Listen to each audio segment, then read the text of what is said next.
My name is Mabel, and I'm 34 years old. 3 days ago, my mother called me for the first time in 8 months. Not to ask how I was doing. Not to hear about her grandchildren she's never visited. She called to tell me I needed to sell my husband's land. $3 million. In 2 weeks. To save the family from bankruptcy. The same family that didn't invite me to Christmas dinner because my husband wouldn't fit in. The same mother who told my sister's children that Aunt Mabel married beneath her. The same sister whose genius husband once called Ethan a glorified dirt digger to his face. And now they need us. Before I tell you what happened at my mother's 60th birthday party, what was revealed, and the choice I made, please take a moment to like and subscribe. But only if you genuinely enjoy this story. Drop your location and local time in the comments. I'd love to know where you're listening from. Let me take you back to where this really began. 7 years ago, I was the daughter my mother bragged about at every garden party.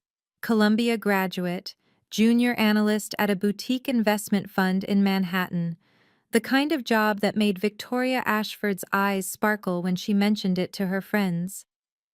"My Mabel," she'd say, swirling her wine glass. "She's going to run Wall Street someday." I believed her. I believed that trajectory was my destiny. Corner office, designer suits, a husband with the right last name and the right portfolio. Then I met Ethan at a farmer's market in upstate New York. I'd driven up for a weekend escape. Burnout was eating me alive, and I needed air that didn't taste like exhaust and ambition. He was standing behind a wooden table covered in organic tomatoes and fresh herbs, wearing a faded flannel shirt and boots caked with mud. He wasn't handsome in the polished way I was used to, but when he talked about soil composition and crop rotation, his eyes lit up with a passion I'd never seen in any boardroom. I came back the next weekend, and the next. When I finally brought him home to meet my family, my mother took one look at his calloused hands and asked the question that would define the next 7 years of our relationship. "So, Ethan," she said, her smile thin as paper, "what's your real job?" He didn't flinch, didn't apologize, just smiled and said, "This is my real job, ma'am. I grow food." The silence that followed was deafening. My sister Clarissa leaned over to her husband Derek and whispered something. They both laughed. I pretended not to notice. But I noticed. And that was only the beginning. Our engagement party was supposed to be a celebration. My mother insisted on hosting it at her house, a sprawling colonial in Connecticut that she'd spent decades decorating to impress people she barely liked. 20 guests, champagne, canapes, the works. Ethan wore his best shirt. I could tell he'd ironed it himself. The collar was slightly uneven, and I loved him more for it. Derek and Clarissa arrived 40 minutes late, pulling up in a brand new Porsche. Derek made sure everyone saw it. "Nice wheels," someone commented. "Just a little reward," Derek said, loud enough for the room. "Made partner at the fund last month." When he shook Ethan's hand, his eyes dropped to my fiancé's shoes, clean but worn, practical. "Nice boots," Derek said. "Do they come with the tractor?" A few people laughed. Ethan just smiled. "They do, actually. It's a package deal." Then came my mother's toast. She stood at the head of the room, champagne flute raised, and I made the mistake of hoping. "To Mabel and Ethan," she began.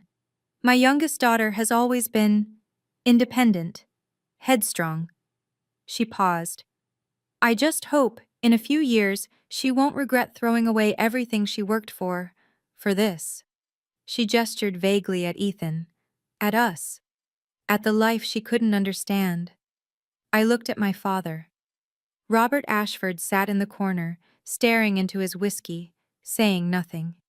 But my grandmother, Grandma June, reached over and squeezed my hand under the table.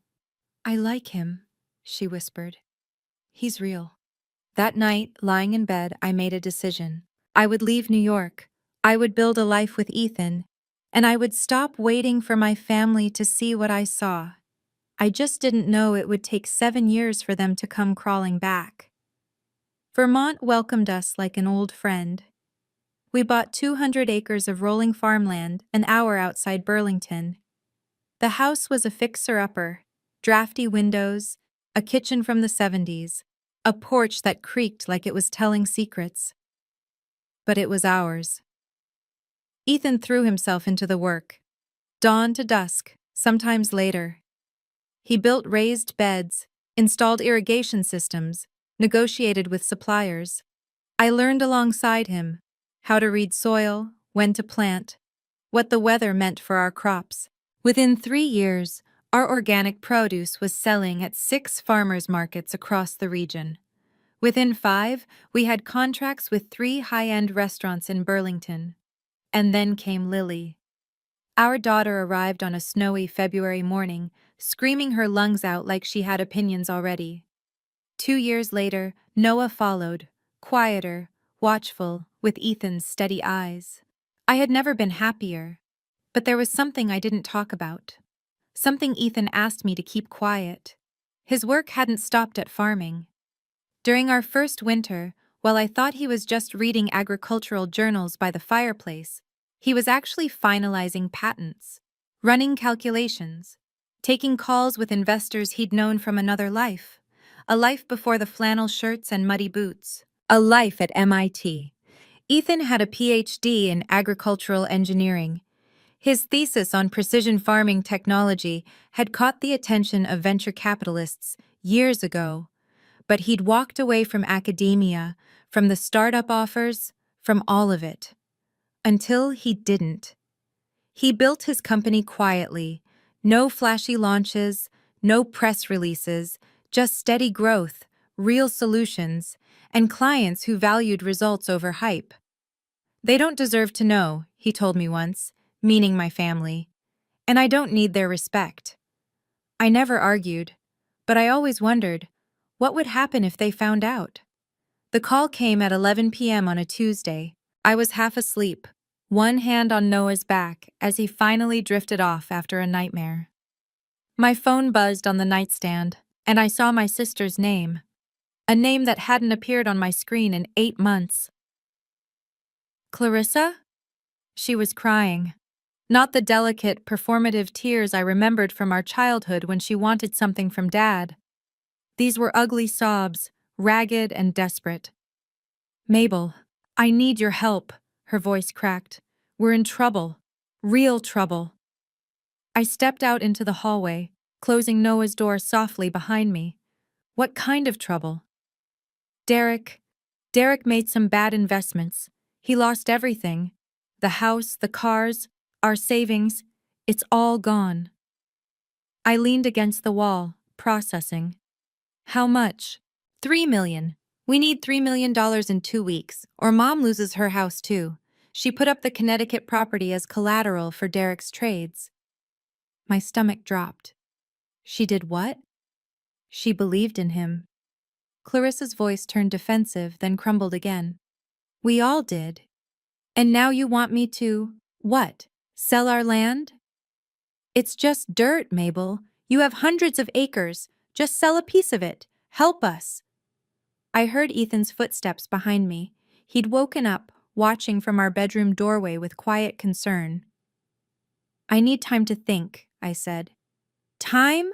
We don't have time. Clarissa's desperation curdled into something uglier. You owe us. We're family. Family, I repeated. The word tasted strange in my mouth. I'll call you tomorrow. Call. I hung up before she could respond, but as I stood there in the dark hallway, her voice echoed in my head, specifically, one fragment that didn't make sense. Derek said your husband's company was supposed to fail. It was supposed to fail. What did that mean? I couldn't sleep that night.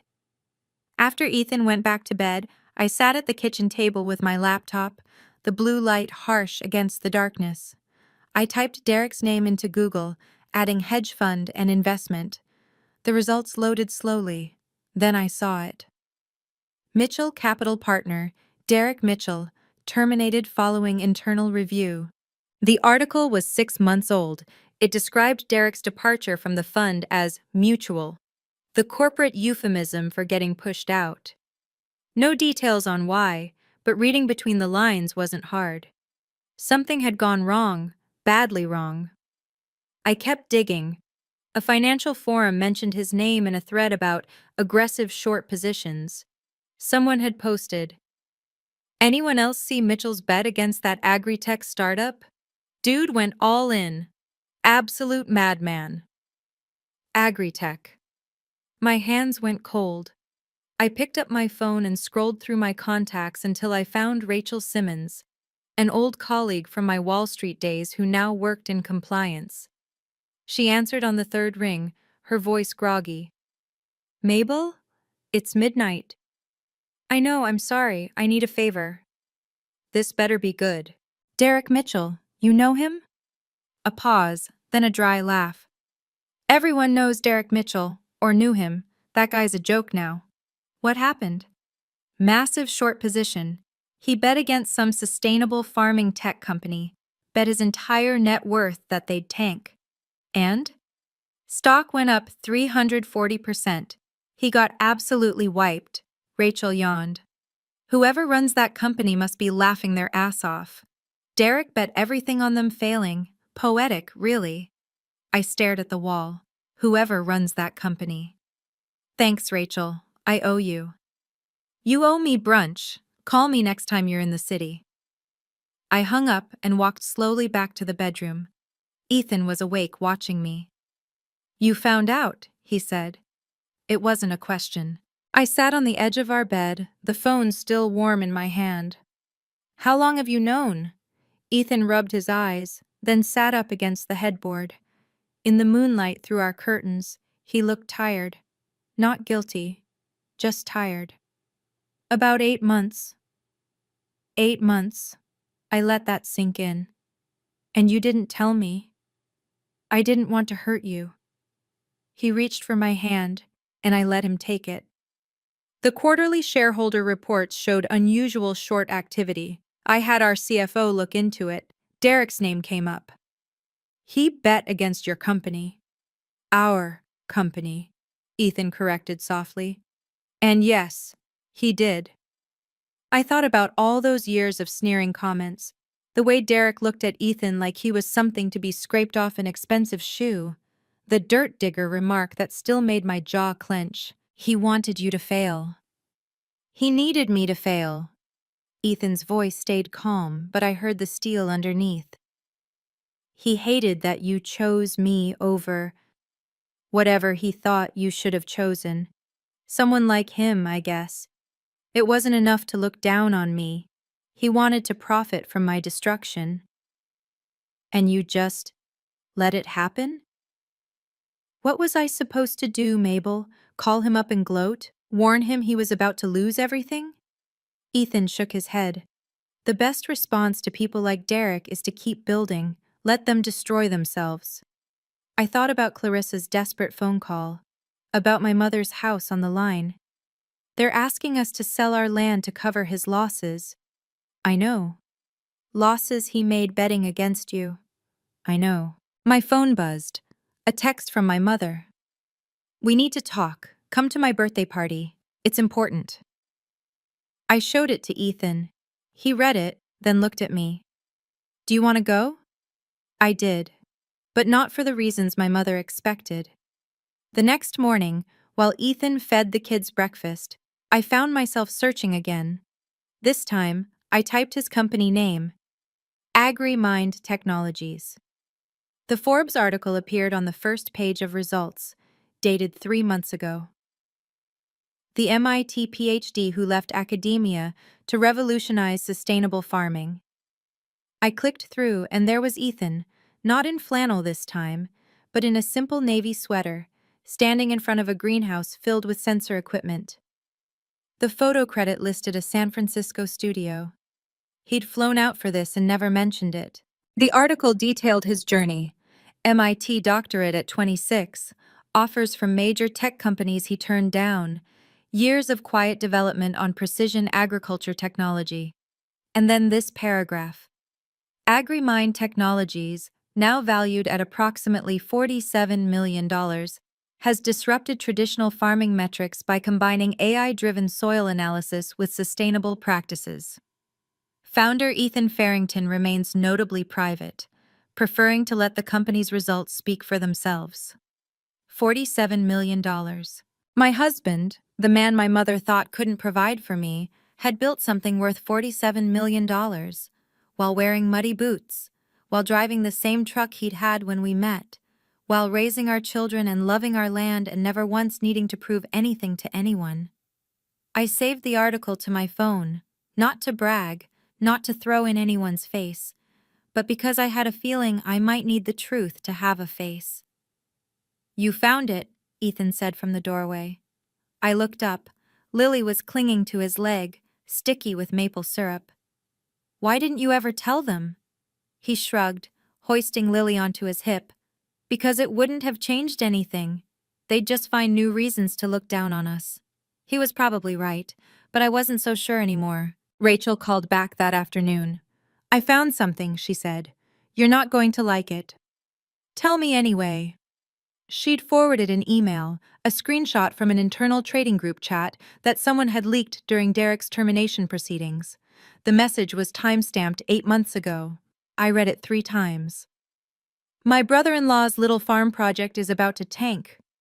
Got solid info from an inside source. Their tech doesn't work at scale. I'm going all in on the short. Going to make a fortune off his failure. The look on Mabel's face when they go bankrupt will be worth more than the money." The look on Mabel's face. He hadn't just wanted Ethan to fail. He'd wanted to watch me suffer. He'd wanted to prove once and for all that I'd made the wrong choice. And he'd used my mother's money to do it. I saved the email to a secure folder. Then I called my mother. She answered on the first ring. "Mabel, finally, you're coming to the party?" "Yes." "Good."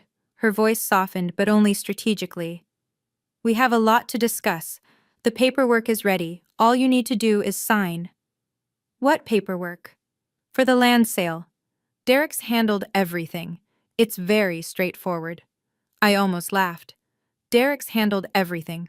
Of course he had. "I'll be there Saturday," I said. "Ethan too." A pause. "Is that necessary?" "Yes, Mom, it is." She sighed, the disappointed exhale I'd heard 1,000 times. "Fine. But please, Mabel, don't make this difficult. We're family." I hung up without responding. Saturday. My mother's 60th birthday party. 40 guests. A contract I was expected to sign in front of everyone. They wanted to use social pressure to corner me. They had no idea what was coming. The restaurant was exactly what my mother would choose. Crystal chandeliers, white linen tablecloths, a jazz quartet playing soft standards in the corner. The kind of place where people came to be seen being wealthy. Ethan and I arrived at 7 sharp. He wore a simple button-down, no tie. I'd chosen a green dress. Not expensive but well-fitted. We looked like what we were, people who had nothing to prove. Victoria met us at the entrance. "You came." Her smile was tight, her eyes calculating. She air-kissed my cheeks without making contact. "Both of you." "Happy birthday, Mom." "Yes, well." She glanced at Ethan, then away. "Come, everyone's waiting." Everyone was about 40 guests spread across a private dining room. I recognized some of my mother's society friends, women who'd been judging each other's husbands and handbags for decades, a few of Derek's former colleagues, looking uncomfortable, distant cousins I hadn't seen in years. And at a corner table, Grandma June. She caught my eye and raised her hand in a small wave. But her expression wasn't celebratory, it was worried. Clarissa was already seated near the head of the table, her face blotchy from crying that she'd tried to cover with concealer. Derek sat beside her, jaw clenched, staring at his phone like it owed him money. "Mabel." Clarissa stood, her voice falsely bright. "So glad you could make it. Wouldn't miss it." My father appeared from somewhere, a whiskey already in his hand. "Mabel." "Ethan." He shook Ethan's hand, the first time he'd ever done so voluntarily. Good to see you both. Something was off. The room had a strange energy, like everyone was holding their breath, waiting. I looked at Ethan. He felt it too. Let's find our seats, I said. Whatever was coming, I wanted to face it sitting down. The main course had just been cleared when my mother stood up. If I could have everyone's attention. The room quieted. Crystal clinked against glass as she tapped her champagne flute. Thank you all for coming to celebrate my birthday, Victoria began, her voice carrying the practiced warmth of 1,000 charity galas. 60 years. Can you believe it? Polite laughter. Someone called out, You don't look a day over 50, Victoria. She smiled, accepting the flattery like a queen receiving tribute. Then her expression shifted. But tonight I also want to talk about family, about what it means to support each other through difficult times. My stomach tightened. Victoria turned to look directly at me. My youngest daughter has been blessed with a successful little farm. A simple life, but apparently a profitable one. Little farm. Simple life. The words were poison wrapped in silk. And right now, she continued, our family needs her help. A waiter appeared from nowhere, holding a leather folder. He walked directly to my seat and placed it in front of me. I didn't touch it. All she needs to do is sign, Victoria said, her voice amplified by the silent room. Just a small piece of land, to help her mother keep her home. 40 pairs of eyes turned toward me. I could feel their judgment, their expectations, their curiosity about what the black sheep would do. Derek stood up, smoothing his expensive jacket. It's a fair market price, the paperwork's all in order. Your husband's land isn't worth much anyway. Your husband's land, not our land, not our home where we raised our children. Go on, Mabel. Victoria's smile didn't reach her eyes. You won't let your mother become homeless. You know what family means. The trap had been set. Now it was time to spring it. The whispers started immediately. Poor Victoria. A woman to my left, loud enough to be heard. Imagine having to beg your own daughter. Can you believe she'd even hesitate? Another voice from somewhere behind me. Clarissa leaned forward, her face flushed. Mabel has always been the selfish one. She abandoned us to play farmer's wife while we handled everything here.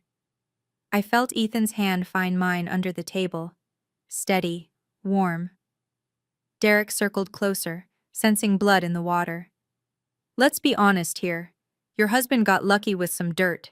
The least you can do is share the wealth. That's what family does. The least we can do, I repeated quietly. That's right. He was enjoying this now, playing to the audience. I mean, what has he ever contributed? He plants vegetables. My grandmother could do that. A few uncomfortable laughs. My father sat frozen in his chair, staring at the tablecloth like he wished he could disappear into it. He'd always been good at that, vanishing when Victoria needed someone to stand up to. Victoria pressed her advantage. So, Mabel, will you sign? She gestured at the leather folder. Or will you prove to everyone here that you never really cared about this family? The room held its breath. 40 people waiting for me to fold, to be the good daughter, to sacrifice what Ethan and I had built so they could maintain their illusions a little longer. 5 seconds of silence, stretched into 10. Then I stood up, but I didn't reach for the pen. Before I answer, I said, my voice calm and clear, I have a question for Derek. His smile faltered, just slightly. What kind of question? A simple one. I looked directly at him. Can you explain to everyone here exactly how you lost all your money? Hey, quick pause here. I know this is getting intense. Before I tell you what I said next, I want to know. What would you do in my shoes? Would you sign to keep the peace? Or would you stand your ground? Drop your answer in the comments. Type sign or stand. I'm curious what you'd choose. And if you're still with me, hit that subscribe button. Now back to that restaurant. Derek's face went rigid. That's not really relevant to... Not really. It's completely relevant. I kept my voice level. No anger, No trembling, just facts. You're asking me to give away $3 million. I think everyone here deserves to know where the original money went. Victoria stepped forward. Mabel, this isn't the time. When is the time, Mom? I turned to her. When I've already signed? When it's too late to ask questions? Murmurs rippled through the crowd. I saw Grandma June lean forward in her seat, her eyes sharp. Derek, I continued, facing him again, you were fired from your hedge fund 6 months ago, weren't you? His jaw tightened. I left voluntarily. That's not what the financial press says. Internal review, termination. I let the words hang. But that's not the worst part, is it? Clarissa's hand flew to her throat. Mabel, stop. You didn't just lose your job. You took Mom's retirement savings, the money she'd set aside for decades, and you invested it yourself, didn't you? Victoria's champagne flute trembled in her hand. He was trying to help. Was he? Or was he gambling with your future? The room had gone completely silent now. Even the jazz quartet had stopped playing, sensing the shift in atmosphere. Derek took a step toward me, his voice dropping to something dangerous. You don't know what you're talking about. Actually, I do. I pulled out my phone. I've spent the last 3 days learning exactly what happened to your fortune, Derek, and it's quite a story. He went pale. Would you like to tell them, or should I? Clarissa started crying. Victoria gripped the back of her chair, but Derek said nothing. So I continued. I opened the email on my phone. Derek made what traders call a short position, I explained, keeping my voice steady for the audience. That means he bet against a company, bet that its stock would crash. If it did, he'd make millions. This is ridiculous, Derek spat. You don't understand finance. I worked on Wall Street for 4 years, I reminded him. I understand it fine. I held up my phone and read aloud. My brother-in-law's little farm project is about to tank. Got solid info from an inside source. Their tech doesn't work at scale. I'm going all in on the short. Going to make a fortune off his failure. Gasps scattered through the room. The look on Mabel's face when they go bankrupt will be worth more than the money. Dead silence. I lowered the phone. Derek didn't just make a bad investment. He specifically targeted my husband's company. He bet everything, including Mom's retirement, on Ethan failing. Victoria's face had gone chalk white. Derek, is this true? He couldn't meet her eyes. I had good information. It should have worked. He wanted us to fail, I said. He wanted to profit from destroying us, not because it was smart business, because he hated that I chose Ethan over someone like him. Clarissa's sobs grew louder. Several guests were already gathering their things, looking for exits. And the company? Derek's voice cracked. What happened? What? It didn't fail, Derek. I almost felt sorry for him. Almost. It grew 340% in the past year. His legs seemed to buckle slightly. You lost everything betting against a company worth $47 million. Now the murmurs became something else. Shock. Confusion. 47 million? Someone whispered. The farmer's company? It was time. An older man near the front, one of Derek's former colleagues, raised his hand like we were in a boardroom. Wait, what company are we talking about here? I opened the Forbes article on my phone and handed it to the woman nearest me. Pass this around. The phone moved from hand to hand. I watched faces change as they read. Confusion giving way to disbelief, giving way to something like awe. The MIT PhD who left academia to revolutionize sustainable farming, someone read aloud. AgriMind Technologies, valued at $47 million. Founder Ethan Farrington. The name landed like a bomb. Derek shoved through the crowd to grab the phone. His hands were shaking as he stared at the screen, at the photo of Ethan in his navy sweater, standing in front of his greenhouse. That's bullshit. His voice had gone hoarse. He's just a farmer. He plants vegetables. Ethan had been silent this entire time, sitting calmly beside me. Now he stood, and somehow the room felt smaller. "I am a farmer," he said, his voice quiet but clear. "I'm also an engineer. I have a doctorate from MIT." He paused. "The two aren't mutually exclusive." You could have heard a pin drop. Victoria's champagne glass slipped from her fingers, shattering on the marble floor. Nobody moved to clean it up. From the corner, Grandma June's voice rang out, thin but triumphant. "I always said he was the smartest one in this room."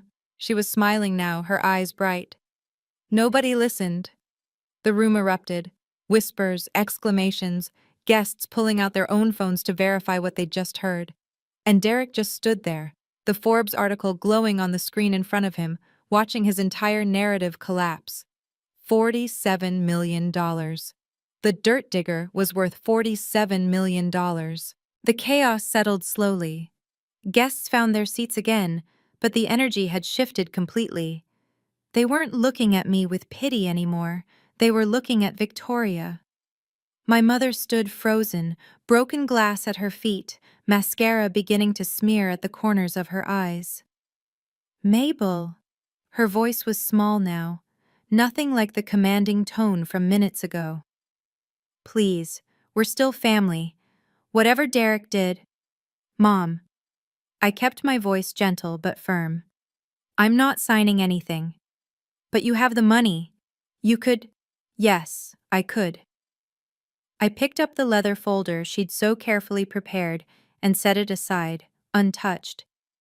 "But this land isn't mine to sell. It's Ethan's legacy for our children, our home. And I don't have the right to give that away." Clarissa lifted her tear-streaked face.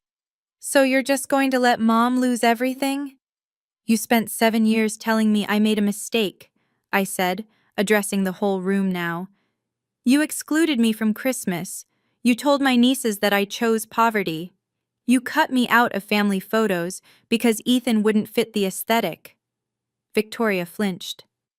"And now you're asking me to sell our land, our children's inheritance, to cover losses from a bet made against us." I let that sink in. "Think about that." "We didn't know," Victoria whispered. "I didn't know what Derek was doing." "Maybe not the details, but you gave him your retirement money without asking questions, because you believed in him. In the image he projected." I paused. "You never believed in us." The words landed hard. I saw my mother sway slightly. "Having money doesn't mean I owe it to people who spent 7 years hoping I'd fail." Nobody spoke. The leather folder sat on the table between us, unsigned. Ethan placed his hand on my shoulder and stood. The room went still again. "Mrs. Ashford." His voice carried effortlessly, calm and measured.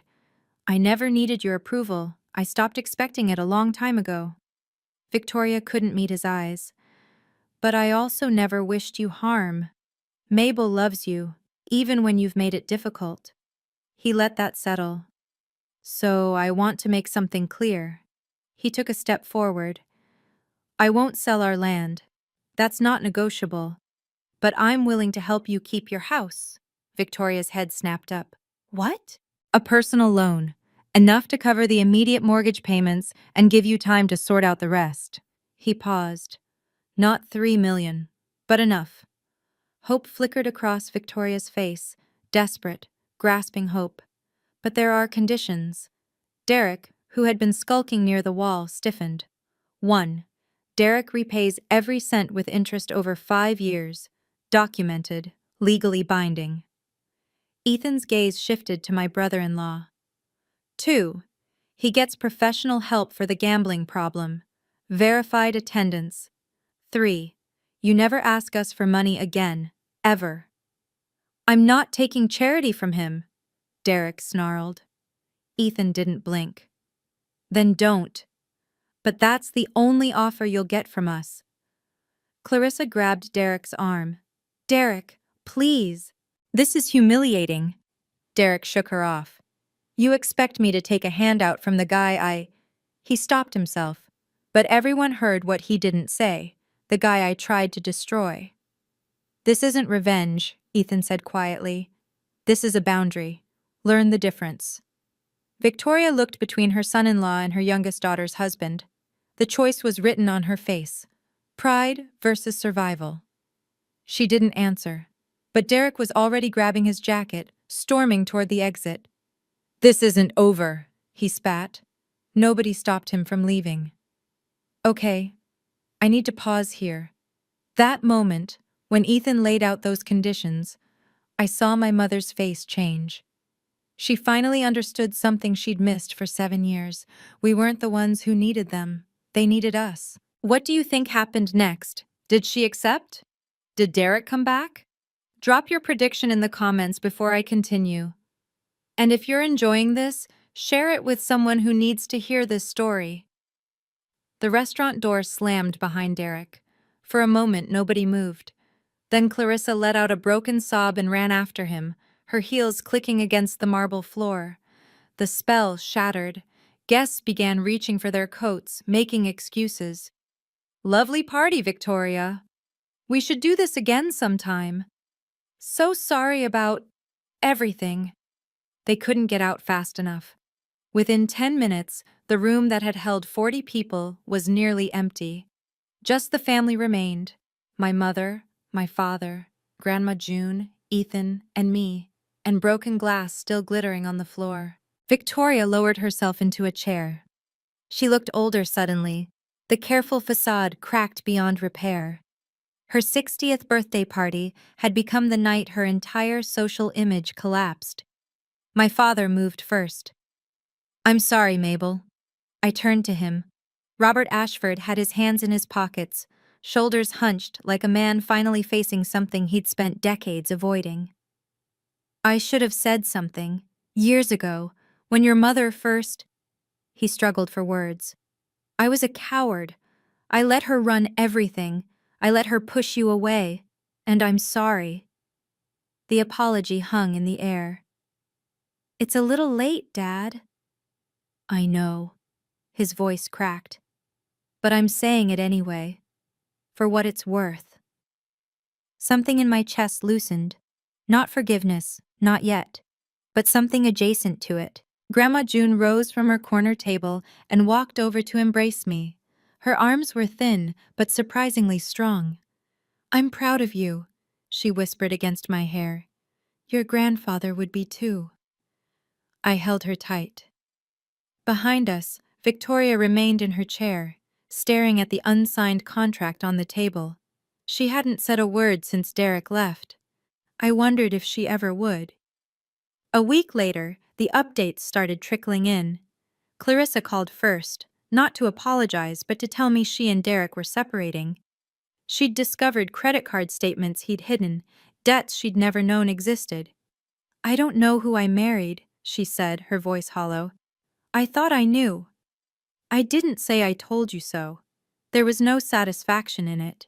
Victoria sold the Connecticut house, not because she had to, Ethan's loan offer still stood, conditions and all, but because she couldn't face the neighbors. Word had spread. By the morning after the party, her phone had stopped ringing. She moved to a smaller condo in Hartford. Clean, practical, nothing like the showpiece she'd spent 40 years curating. She didn't call me. No apology, no acknowledgement of what had happened. But no accusations either. Just silence. My father, though, Robert surprised me. He called every Sunday. Short conversations at first, awkward and halting. How are the kids? How's the farm? Weather treating you well? But he kept calling, week after week. For the first time in 7 years, my father was trying. Grandma June did more than try. She bought a train ticket and showed up on our porch 2 weeks after the party, a suitcase in one hand and a tin of homemade cookies in the other. I'm staying a month, she announced. I want to know my great-grandchildren properly. Lily and Noah adored her. She taught them to play cards, told them stories about the farm their great-great-grandfather had owned, let them help her bake. I watched them together one afternoon, June laughing as Noah tried to crack an egg, shells everywhere, and felt something I hadn't expected. Not victory, relief. There's a difference. A small one, but important. I was sitting on the porch when it finally hit me. Late September. The leaves were just starting to turn, and Ethan was out in the field with the kids, teaching Lily how to check soil moisture. Their laughter carried across the farm like music. 7 years ago, I'd been terrified. Not of leaving my job, not of starting over, but of losing my family. I'd spent so many nights lying awake, wondering if they were right. If I was throwing everything away for a man they'd never respect. I'd been waiting for them to see me. To really see me. Not the Columbia graduate, not the Wall Street analyst, not the daughter they wanted me to be. Just me. Mabel. With dirt under my fingernails, and a man who grew tomatoes and happiness in equal measure. But I'd been waiting for people who were looking in the wrong direction. You okay? Ethan had appeared on the porch steps, Noah on his shoulders, Lily trailing behind with a fistful of wildflowers. Yeah, I smiled. Better than okay, actually. He sat beside me, settling Noah between us. Lily climbed onto my lap, presenting her flowers like treasure. For you, Mama. They're beautiful, baby. Ethan caught my eye. You're thinking about them. A little. And? I watched the sunset paint the fields gold. I think I'm done waiting. He nodded. He understood. Boundaries aren't punishment. They're protection. For yourself. For the people who matter. For the life you've built. I couldn't make my mother love me the way I needed to be loved. Couldn't force Clarissa to see past her own insecurity.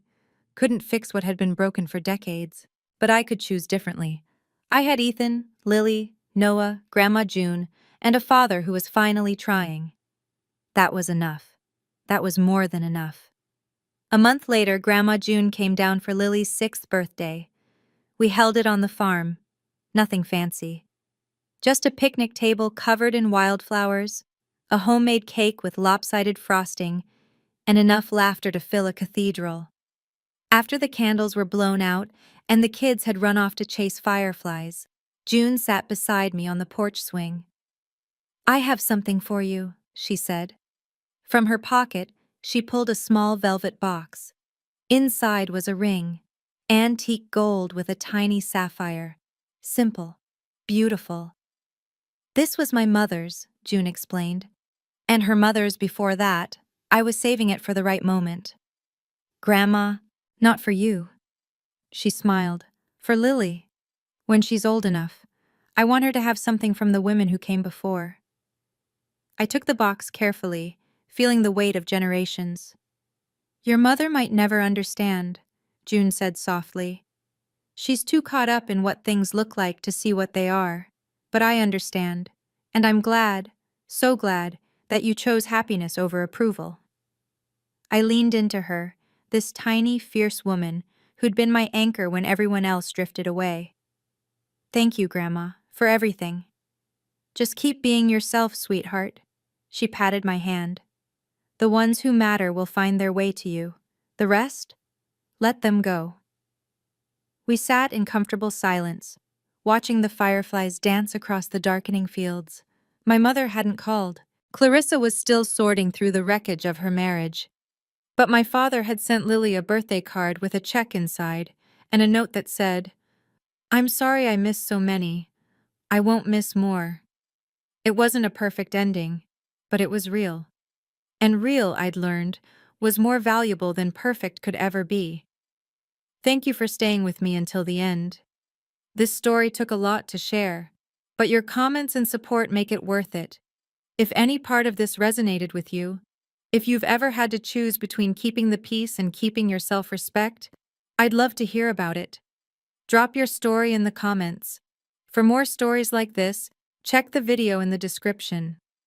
Until next time, take care of yourself. And remember, you're allowed to set boundaries, even with family, especially with family.